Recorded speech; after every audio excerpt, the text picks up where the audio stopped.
వ్యవసాయ రంగంలో విప్లవాత్మక మార్పులు తీసుకువస్తూ రైతుల ఆదాయాన్ని రెట్టింపు చేసే లక్ష్యంతో కేంద్ర ప్రభుత్వం ప్రధానమంత్రి రాష్ట్రీయ కృషి వికాస్ యోజనను అమలు చేస్తుంది. పంటలతో పాటు పాడి, మత్స్య, ఉద్యానవన రంగాలను అభివృద్ధి చేస్తున్న ఈ పథకం శ్రీ సత్యసాయి జిల్లాలో అన్నదాతలకు కొండంత అండగా నిలుస్తుంది. దీనిపై ప్రత్యేక కథనాన్ని ఇప్పుడు చూద్దాం. వ్యవసాయాన్ని లాభసాటిగా మార్చడమే ధ్యేయంగా సాగుతున్న ప్రధానమంత్రి రాష్ట్రీయ కృషి వికాస్ యోజనలో భాగంగా శ్రీ సత్యసాయి జిల్లాలో సాయిల్ హెల్త్ ఫర్టిలిటీ స్కీమ్ ద్వారా భూసార పరీక్షలకు పెద్దపీట వేస్తున్నారు. ఇప్పటి వరకు జిల్లాలో 23,159 మట్టి నమూనాలను స్వీకరించి భూమిలో ఉన్న పోషక విలువలను శాస్త్రీయంగా విశ్లేషించారు. అలాగే నేచురల్ ఫార్మింగ్ మిషన్ ద్వారా మరో 19,000 నమూనాలను సేకరించి రైతులకు భూసార కార్డులను అందజేశారు. అంతేకాకుండా మట్టి పరీక్షల ఆధారంగా భూమిలో లోపాలను గుర్తించి రైతులకు అవసరమైన సలహాలతో పాటు రాయితీపై జిప్సం, రసాయన ఎరువులను ప్రభుత్వం అందిస్తుంది. జిల్లా వ్యాప్తంగా సుమారు 70,000 మంది రైతులు ఈ సేవలను వినియోగించుకుంటున్నారు. సాగునీటి ఎద్దడిని అధిగమించేందుకు పవర్ డ్రాప్, మోర్ క్రాప్ పథకం కింద డ్రిప్పులు, స్ప్రింక్లర్లను భారీ రాయితీతో పంపిణీ చేస్తున్నారు. ముఖ్యంగా soil health and fertility scheme కింద రైతులకు ముఖ్యంగా భూమిలో ఉన్నటువంటి పోషకాలు తెలుసుకోవడానికి కోసం అని చెప్పేసి ఈ సంవత్సరంలోనే దాదాపు మనం 23,159 సాయిల్ శాంపిల్స్ కలెక్ట్ చేసి వాటి యొక్క ఫలితాలు కూడా రైతులకు అందించడం జరుగుతుంది.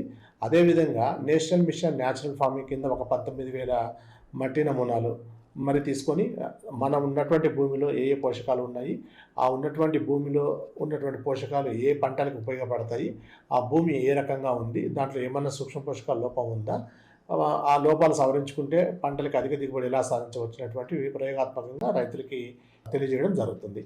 జిల్లాలో ఇప్పటి వరకు 12,531 హెక్టార్ల విస్తీర్ణంలో డ్రిప్, స్ప్రింక్లర్ వ్యవస్థను ఏర్పాటు చేశారు. దీని ద్వారా సుమారు 10,328 మంది రైతులు లబ్ధి పొందారు. తక్కువ నీటితో ఎక్కువ దిగుబడి సాధిస్తూ ఆర్థికంగా నిలదొక్కుంటున్నారు. కేవలం సాగునీటి సౌకర్యాలే కాకుండా ఆధునిక వ్యవసాయ పనిముట్లను కూడా రాయితీపై అందిస్తుండటంతో సాగు వ్యయం గణనీయంగా తగ్గుతుంది. రైతు నా యొక్క పొలంలో పోషకాల విలువలను తెలుసుకోవాలి సార్ అనుకున్నప్పుడు ఆ యొక్క సాయిల్ని, మట్టి శాంపుల్ని తీసేసి ల్యాబ్ పంపించి వారికి వచ్చిన ఆ పోషక విలువలు ఎలా ఉన్నాయనేది ఆ యొక్క ల్యాబ్ పరిశీలనలో తెలుసుకొని దాని ద్వారా ఎటువంటి పోషకాలు వేసుకోవాలని చెప్పేసి కూడా కొన్ని విషయాలు వాళ్ళకి తెలియజేయడం జరుగుతూ ఉంటుంది. ఈ సేంద్రియ సేద్యం అన్నట్టు మాకు వర్మీ కాంపోస్ట్ బ్యాగ్ కూడా ఇచ్చారు. అది 10x4 సైజుతో ఇచ్చారు మాకు. దాన్ని కూడా మేము 10 కేజీల వరకు వానపాములు ఇస్తే దాన్ని కూడా మేము యూటిలైజ్ చేసుకుంటున్నాము.